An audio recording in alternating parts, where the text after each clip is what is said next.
खुसखुशीत मऊसूत असे पाकातील रवा लाडू. पाक चुकण्याचं अजिबात टेन्शन न घेता कसे बनवायचे. तर इथे मी अर्धा किलो प्रमाणामध्ये हे लाडू करून दाखवत आहे.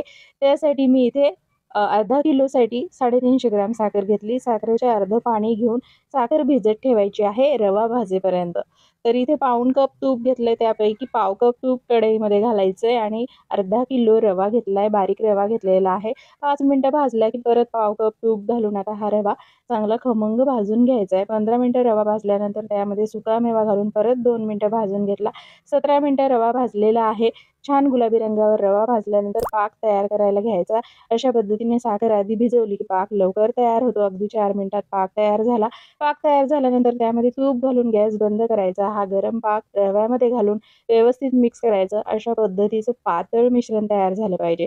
हे ताटात काढून झाकून ठेवायचं 2 तास. 2 तासानंतर थोडंसं असं मोकळं झालं की वाटीच्या साहाय्याने सगळे लाडू एकसारखे बांधून घ्यायचे. छान मऊसूत खुसखुशीत लाडू तयार होतात. रेसिपी आवडल्यास नक्की फॉलो करा. चॅनलला सबस्क्राईब करा. धन्यवाद.